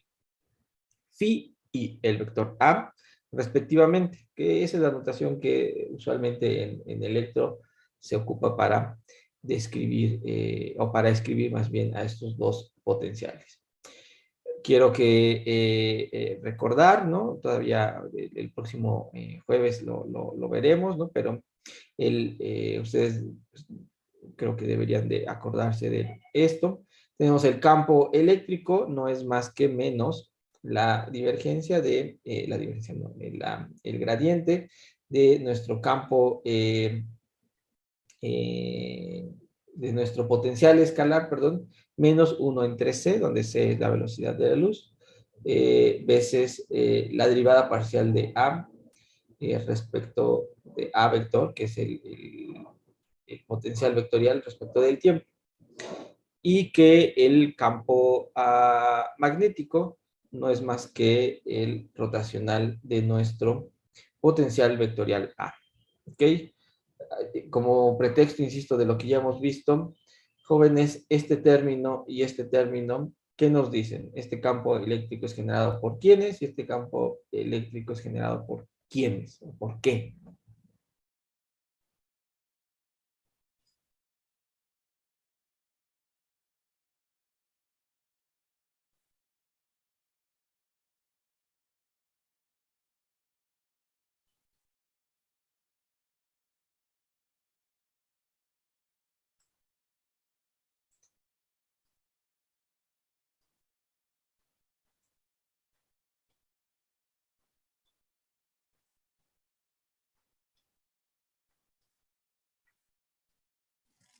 El primero nos dice que está asociado a un campo escalar por una fuente estática y el segundo término sería por un campo magnético variante con el tiempo.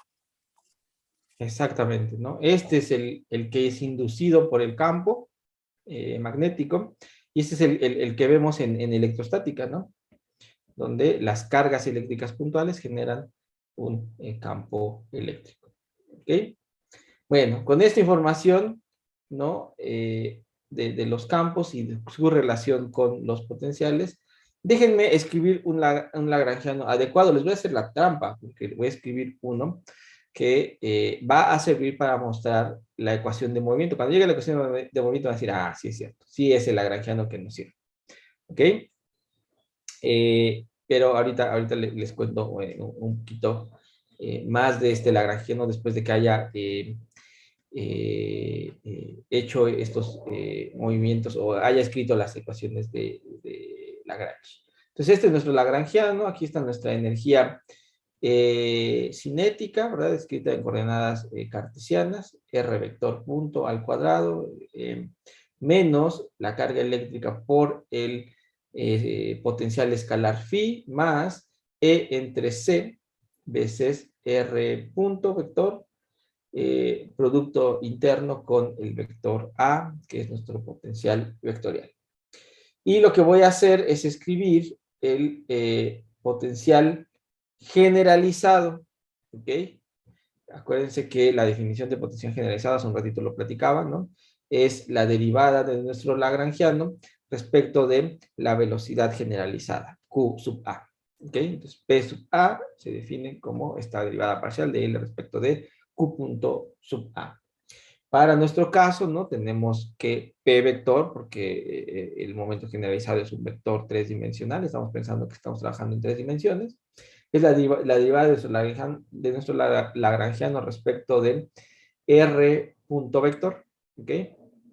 Las posiciones, las velocidades generalizadas, y eso es igual, viendo nuestro lagrangiano, a M veces R vector punto más E entre C por el vector A, ¿ok? Que es el vector del potencial vectorial.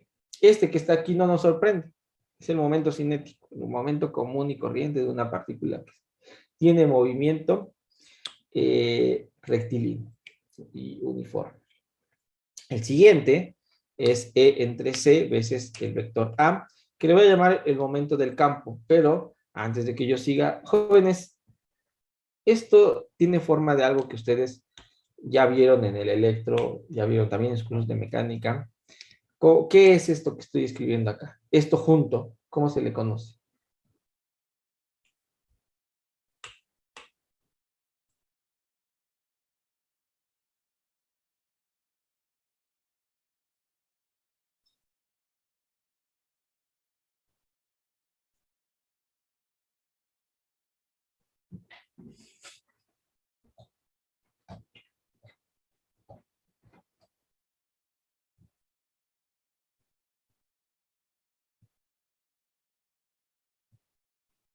Esta es la notación que es comúnmente en electro o en mecánica clásica cuando se ve estos ejercicios. Mecánica cuántica, de hecho, cuando agregan a la ecuación de Schrödinger los campos electromagnéticos, pasan de un momento tridimensional a esta nueva variable pi.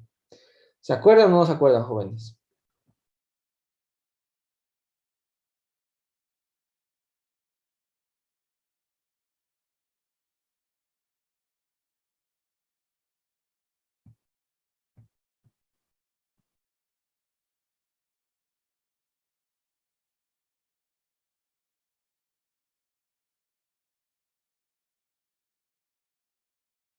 De eso no me acuerdo de verlo. ¿No se acuerdan de haberlo visto? Ok, este es un shift que tiene el momento debido a que hay un campo electromagnético presente y que tiene toda la física del mundo ahí gritándonos vean que el movimiento dejará de ser rectilíneo. ¿Alguno de ustedes me puede explicar o tratar de decir la física de este objeto? ¿Por qué a esto le voy a decir el momento, el momento total de mi sistema cuando se supone que los momentos, pues nada más es como el cambio, es el cambio de la posición. Estamos acostumbrados a pensar en el cambio de la posición y entonces es la derivada de la posición respecto del tiempo. Pero estamos agregando un nuevo término, que es el vector A. ¿Qué me dice ese vector A de la dinámica o del movimiento de mi partícula?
¿no?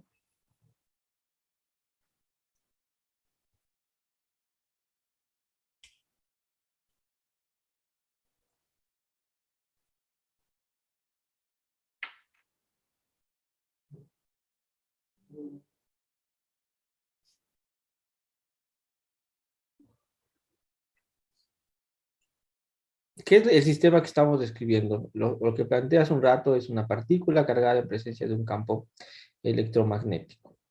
¿Ok?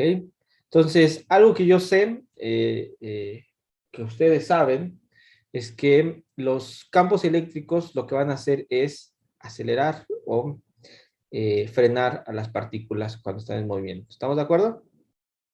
Entonces,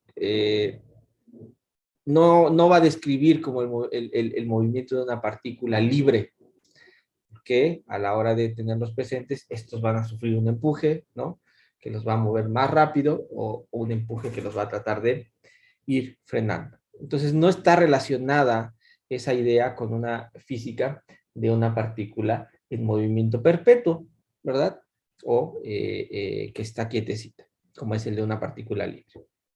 Sin embargo, algo que sabemos es cuando tenemos un campo magnético, apagamos el campo eléctrico, prendemos el campo magnético, el campo magnético va a acelerar o a frenar a nuestras partículas, va a cambiar la magnitud del momento de nuestras partículas, ¿sí o no?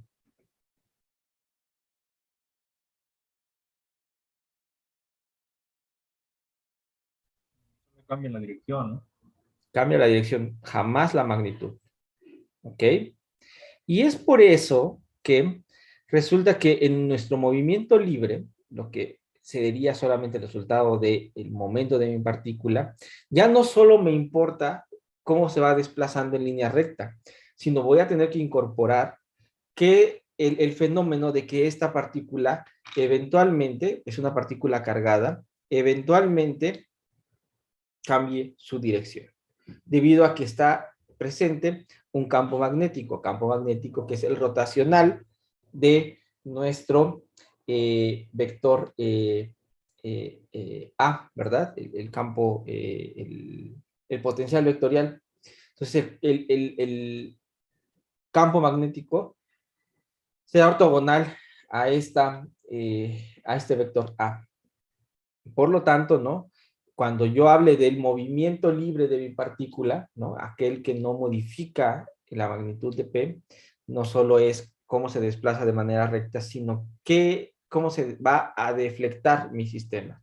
Y entonces, por eso está apareciendo en la definición del momento este nuevo término que está acá, que tiene que ver con la información del campo magnético, que va a deflectar eventualmente a la partícula, ¿ok? Entonces, y vean que es proporcional a E, la carga eléctrica de mi partícula. Si no tengo partícula cargada, este objeto no existe, porque no va a reaccionar a un campo magnético, entonces va a seguir su movimiento tal cual lo conocemos, que es un movimiento rectilíneo y uniforme, ¿ok? A esto se le conoce, jóvenes, como el acoplamiento mínimo. Solo lo ven en electro, en cuántica, en clásica. El acoplamiento mínimo, donde lo que hacemos es hacer notar que el movimiento de una partícula en presencia de un campo magnético ya no es lineal, ¿no? Sino va a tener una cierta deflexión, se va a curvar. Cosa que no pasa con este otro término, no pasa con el término del potencial escalar, que este es el encargado de decirnos qué es lo que pasa con el campo eléctrico. Ese, como ya les dije, ese sí acelera o frena a nuestras partículas. Eso ya tiene que ver con una interacción, ¿no? Este también, ojo, tiene que ver con interactuar con el campo magnético, pero el campo magnético tiene las peculiaridades de que no hace trabajo, de que es ortogonal siempre a la velocidad, ¿no? Perdón, al potencial vectorial, ¿no? Entonces lo único que va a hacer es cambiarle la dirección a nuestras partículas y por eso podemos interpretarlo como esta modificación a los cambios de posición respecto del tiempo. ¿Ok? Entonces, bueno, Ese es nuestro momento generalizado. Ahora, la derivada del momento generalizado respecto al tiempo, ¿no? Que es esto que está aquí, va a ser mr dos puntos, ¿no? Más este objeto que a su vez va a depender de las posiciones, ¿no? X, Y, T, Z, y también del tiempo, ¿no? Entonces es una derivada que la tengo que reescribir como la derivada parcial de A respecto del tiempo, por si hay una dependencia explícita en el tiempo, ¿no? Entre C es una constante, y la saco de la derivada, más entre C, que es la constante, R punto vector, la derivada en el tiempo de las posiciones, de las cuales va a depender esta A, acuérdense, X, Y y Z, veces la derivada de A, ¿no? Entonces esto es como regla de la cadena, ¿no? Voy a derivar A respecto de X, X respecto de el tiempo. Derivar A respecto de Y, Y respecto del tiempo. Y por último, A respecto de Z, Z respecto del tiempo. ¿Ok? Entonces, para que yo tenga la contribución de cada una de ellas sumadas, ¿no? Entonces voy a hacer el producto punto de los cambios de las posiciones respecto del tiempo con la derivada que eventualmente se va a aplicar a esa derivada respecto de las posiciones aplicado al vector A. ¿Ok? Entonces, ya tengo este primer término de nuestras ecuaciones de Lagrange y ahora falta la derivada de Lagrangiano respecto a la coordenada generalizada R, la cual es simplemente, ¿no? El gradiente de L, y eso es igual a menos E, es el gradiente de phi, más E entre C, el, eh, eh, el gradiente aplicado a R punto producto interno con A. Me regreso a donde está nuestro lagrangiano, ¿no? Entonces, si yo saco las derivadas respecto de las posiciones, ¿no? Este término no importa, este sí, porque phi, a su vez, también va a depender, ¿no? De X, Y y Z. Y es de este otro término también, ¿no? Ahí va a estar el término R punto A, que está escrito aquí abajo. ¿Ok? Entonces ya tengo los dos términos para poder escribir a nuestras ecuaciones de Lagrange, ¿no? Las puedo escribir coordenada a coordenada, las puedo escribir en términos más compactos, en términos del vector R. Entonces, del término donde está la derivada total respecto del tiempo, de la derivada parcial de L respecto de las velocidades generalizadas, lo que habíamos obtenido es M por R dos puntos vector, por esto, más estos dos términos, ¿no? Aquí están R vector dos puntos, los dos términos que teníamos junto con ellos. Este es uno y este es el otro. Después nos falta escribir este, que es esto que está acá, y este que es este que está acá. ¿Ok? Entonces ya me quedó las ecuaciones de Lagrange y quiero que noten que en este primer paréntesis tengo menos el gradiente de phi menos 1 sobre c parcial de A respecto del tiempo con una E factorizada. Eso es nuestro campo eléctrico, ¿verdad? Entonces, este primer término va a ser el campo eléctrico y en el segundo término tengo E entre C, la diferencia de estos dos términos, donde la diferencia de estos dos términos, ¿no? No es más que el rotacional de A, ese vector que resulte, producto cruz con R punto vector. Pero esto que está aquí es el campo magnético, entonces lo que va a resultar es R punto producto cruz con el campo magnético. Y vean entonces en qué resultó. Que las fuerzas inerciales, ¿no? MR dos puntos vector es igual a E por el campo eléctrico más E entre C, R vector punto producto cruz con el campo magnético, ¿ok? Esto pues no es más que la velocidad, ¿no? La velocidad cruz B y esto pues ya lo conocen, es la fuerza de Lorentz. Tenía que ser, esa es la ecuación de movimiento de una partícula, ¿no? Cargada en presencia de un campo electromagnético. Es entonces ese el lagrangiano que nos describe la dinámica correcta que va a tener nuestra partícula en términos de nuestro campo magnético y en nuestro campo eléctrico. ¿Okay? Como comentario, ¿no? Esto yo creo que si hay tiempo lo vemos un poquito, ¿no? Los potenciales electromagnéticos phi y A vector para un sistema no son únicos. Eso también ustedes ya lo deben de saber, es cosa de que se acuerden. Y lo que sucede es que podemos hacer una transformación de norma, ¿ok? Tal que los viejos potenciales phi y el vector A se han reemplazado por nuevos potenciales phi' y A', ¿ok? Con la única idea o que la transformación lo único que está generando es que phi' sea igual a phi menos 1 entre c, la parcial de lambda respecto del tiempo, y que A vector prima sea igual al vector A más el gradiente de lambda, donde lambda es una función arbitraria. Univaluada es lo único que vamos a pedir, es que sea univaluada, ¿no? Pero que sea una función arbitraria del espacio y del tiempo. Está definida en todo el espacio y el tiempo. Necesita ser así porque tiene que ayudar a definir a unos campos los cuales están definidos en todo el espacio y que mientras existan corrientes o existan cargas presentes, pues durante todo ese tiempo van a estar definidos, ¿ok? Y entonces lo único que vamos a pedir al final de cuentas es que la física no se vea afectada. ¿Cuál es la física? Lo que medimos. ¿Y qué es lo que medimos? Los campos eléctricos y magnéticos. Por lo tanto, ante esta transformación, los campos electromagnéticos E y B se deben de mantener sin cambio. Son invariantes ante una transformación de norma. Eso es algo que también ocurre en el electro. No es único el phi y el A que generan al campo eléctrico E y B. Puede haber toda una familia.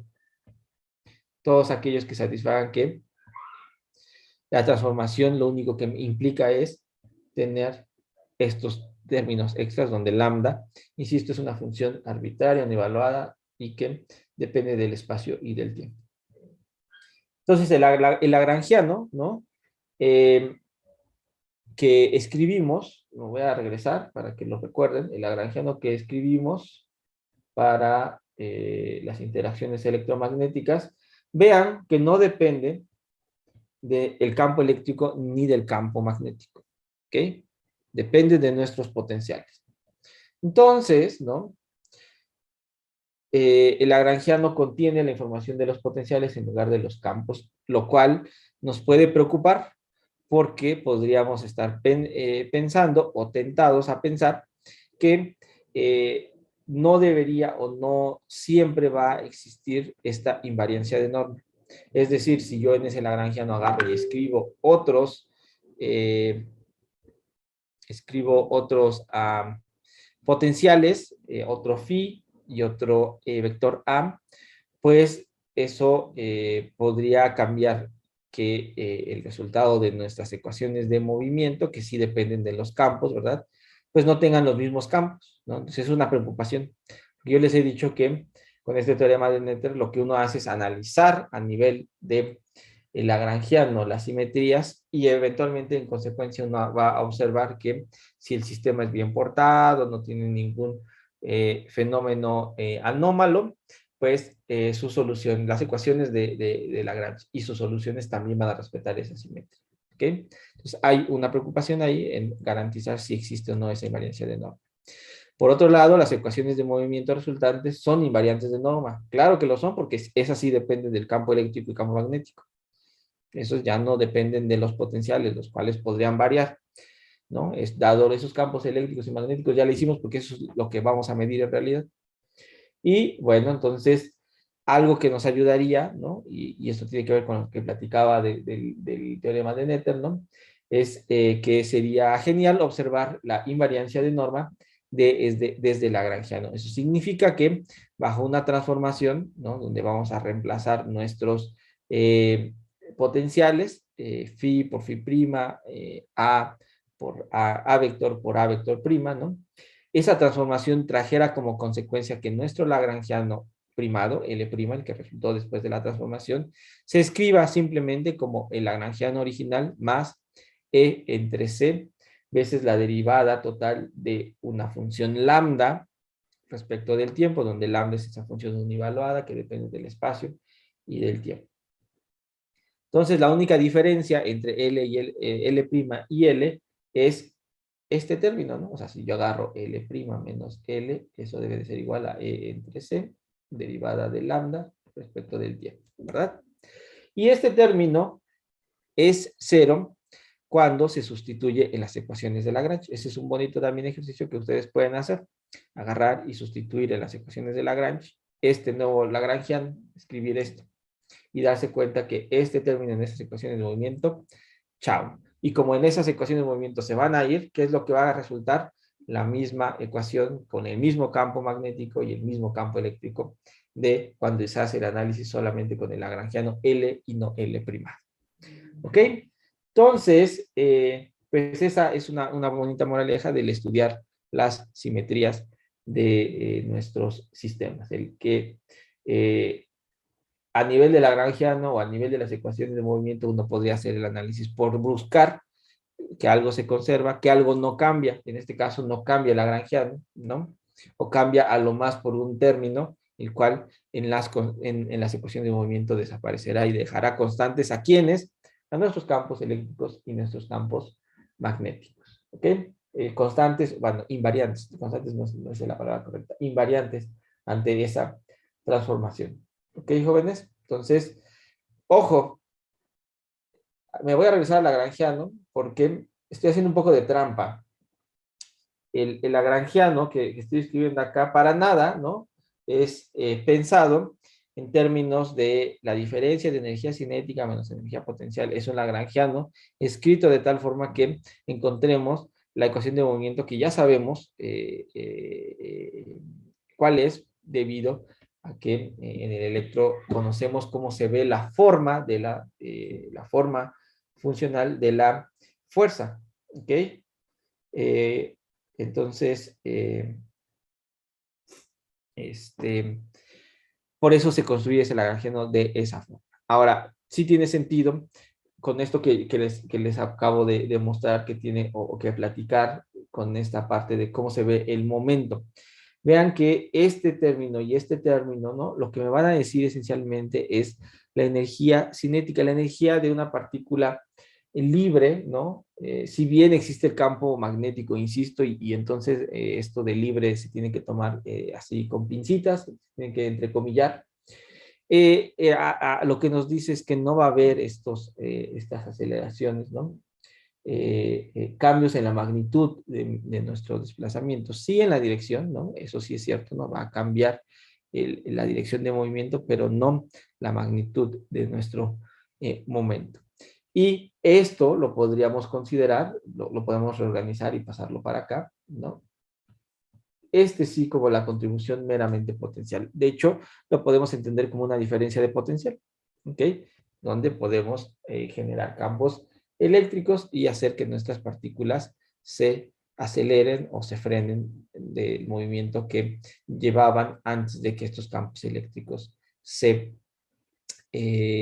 estén presentes en donde está, en la región de movimiento de esta partícula. ¿Ok? Entonces es un poquito de trampa porque si bien la interpretación física hace sentido, ¿no? La construcción no fue formal bajo la idea de primero escribimos la energía cinética, segundo la energía potencial, tomamos la diferencia entre ellos y tenemos el Lagrangiano. ¿Ok? Muy bien, jóvenes. ¿Dudas hasta acá?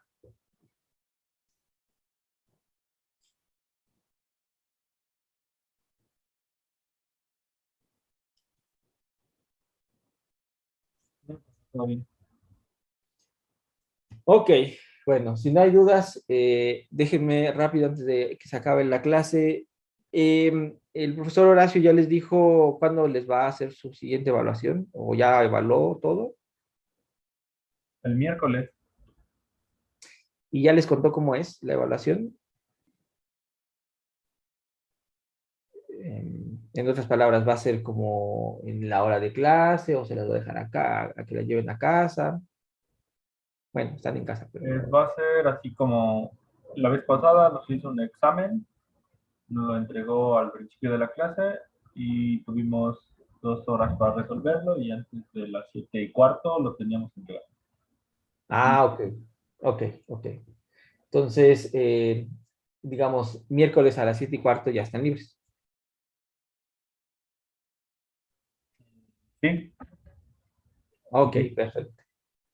Muy bien, bueno. Jóvenes, los que van a ingresar, están en este esfuerzo por ingresar a la maestría, saben que el día viernes, no este, al siguiente, tanto el profesor Horacio como yo tenemos que reportar calificaciones. Eso quiere decir que el último examen parcial que yo les voy a aplicar tiene que ser antes de ese viernes. Ah, lo más seguro es que yo esté aplicando examen. También es un examen, ya les contaré la dinámica, ¿no? No los voy a necesitar 3 horas ahí conectados, la dinámica va a ser un poquito distinta, pero lo más seguro es que yo les pida o yo les entregue el examen que ustedes van a hacer el día miércoles por ahí de las 8 de la noche. ¿Ok? Ya les explicaré cuál va a ser la dinámica para que lo resuelvan, lo regresen, etcétera. Pero el día miércoles también yo les voy a aplicar examen. Sé que no son los días que yo doy clases, sé que puede sonar un poco manchado esto de que 2 exámenes en el mismo día, pero la razón es un poco, digamos, sencilla, necesitamos tiempo para calificar, ¿ok? Y si yo les pido que hagamos el examen el jueves, por el formato que va a llevar, y ustedes tengan que entregarlo cierto tiempo después, no nos va a dar tiempo calificarlo, no nos va a dar tiempo tener listas las calificaciones el propio viernes, sobre todo, porque si existe alguna duda con sus calificaciones, ustedes quieren aclarar algo de sus calificaciones, entonces, pues no va a haber, digamos, esa oportunidad, ¿no? Ya saben los que han tomado curso conmigo que siempre doy un lapso, ¿no? Para que si hay dudas o aclaraciones, hablen conmigo, veamos si es que a lo mejor nosotros cometimos algún error o hubo un error ahí de dedo en alguna calificación. Ya ha pasado en varias ocasiones que a la hora de transcribir yo meto la pata al reportar calificaciones. Entonces, bien, ustedes me dicen, oye Luis, es que en este examen tenía tal calificación y no la que me pusiste. Entonces hago la corrección y envío las calificaciones ya digamos, ustedes aceptando que esa es la calificación real. Entonces, el día miércoles yo también voy a estar aplicando examen miércoles en la noche. ¿Estamos de acuerdo? Sí, Miércoles profe. de la siguiente semana, ¿verdad, vos? Sí, la siguiente semana, Ah, no mañana. sí, no, no Este, escucho muy bien, gracias. y entonces, lo que quiero también decirles es que voy a aprovechar, el jueves nos vemos para seguir avanzando en Electro, pero voy a aprovechar el lunes, ¿no? Para dar más ejercicios. Así como de estos, ¿no? Se quedó pendiente, vean, aquí lo tenía listo, el del péndulo más un resorte. Ese lo íbamos a hacer juntos aquí, escribirlo, lo hago el lunes que viene, recolecto un par de ejercicios más o uno más de clásica y junto algunos ejercicios de electro, ¿no? Para que se siga haciendo, digamos, práctica, clases prácticas en miras de que estén listos para su examen parcial del día miércoles. Ya el día jueves, pues retomamos las clases, no este, sino el siguiente, ya retomamos las clases normales, ¿no? Con lo que hay que seguir viendo del curso, pero esa es la idea, ¿ok? Entonces, eso es lo que les quería platicar. Varios de ustedes ya tienen calificaciones del primer parcial, ¿cierto? Si no me recuerdo, son 6 o 7 de ustedes que ya tienen las calificaciones asignadas. ¿Estoy en lo correcto? Sí, profe. Recuerdo, Luisa ya tiene su calificación asignada. ¿Quién más? Juan también, Gabriela también. No sé, faltan algunos, sobre todo jóvenes aquellos que me mandaron los ejercicios vía correo. Se los pasé al ayudante, pero el ayudante los revisó digamos, al final, entonces todavía están terminando de hacer sus calificaciones. Noé también, creo que ya también te entregué calificaciones. Sí, ya, Eh, ok, Ricardo creo que también. Faltan poquitos, ¿ok? Entonces, a ustedes, a los que faltan, no se preocupen. Entre estos días, hoy, mañana, ya les regresamos sus calificaciones para que tengan, digamos, la información de cómo van, ¿no? Y ya ahí vayan tanteando cómo afrontarán los exámenes tanto de profesor Horacio como el mío para que pues puedan pasar con buena calificación de curso. ¿Sale, vale? Muy bien, jóvenes. Pues entonces, nos vemos el día jueves en la mañana a las 11, de 11 a 1. Esto habíamos quedado para platicar sobre electro. Por mientras sigan estudiando, necesito que se pongan las pilas en estudiar, ¿no? Que vengan con más ímpetu para contestar y que vea que en realidad sí tienen los conceptos presentes, ¿no? Para que pues les vaya bien en su examen. ¿Ok? Muy bien, jóvenes. Pues entonces nos vemos el próximo jueves. Que tengan bonita tarde. Cuídense mucho. Luego, gracias, profesor.